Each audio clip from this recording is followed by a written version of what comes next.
Is this really true?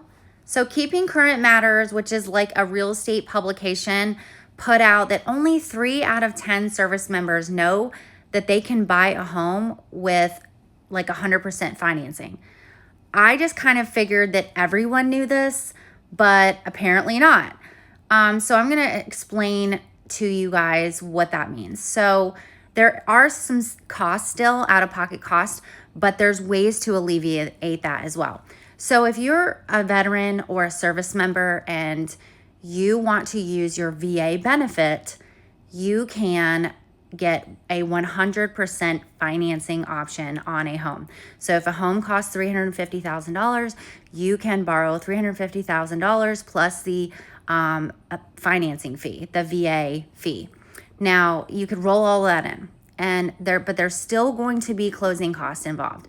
Like the attorney that does the closing will charge fees, title insurance, your loan fees. So the lender will charge a loan fee and several little credit report fees and flood cert fees and document fees. And so when you add all that up, and also if you were to get a home inspection, all of that would be out of pocket, right? You're not going to rule that into the 100%. So typically, those fees can be anywhere, sometimes from like $7,000, sometimes $12,000. It all depends on the lender you go with and mainly what all the lender charges are, and if you buy down the rate and all these other things that matter. So what we've been doing to enable people to come to closing with hardly any money in some instances, not always, but we're able to find a home for the veteran or the service member with 100% financing, and then we're able to get negotiate the seller to pay most of the closing cost. So that way, someone can typically buy a home with very little money out of their pocket. Now, they do have to have reserves, okay? They have to have a couple months' payments sitting in the bank. You can't just buy a house and have no money in the bank. So there is that. And I'm not a lender, so I can't qualify you.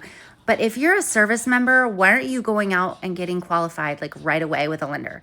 This is a no-brainer. Like just see what you can afford, see how much money in closing costs you need to purchase the home, and get with a real estate agent that can help you find a home with a motivated seller that is possibly willing to cover all the costs. You can literally get into a home.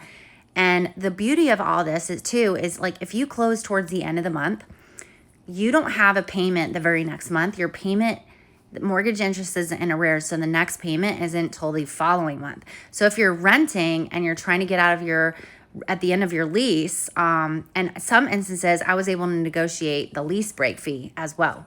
But let's say you're getting out of your rental and then you want to get into the next house, you have time to move out, clean, paint, whatever, the rental, get your deposit back, and then move into your new home and still have some time in between. A great agent can negotiate all this and line up all the dates for you and make it work perfectly. And it makes some really happy buyers. Just thought I would tell you about what we can do for you.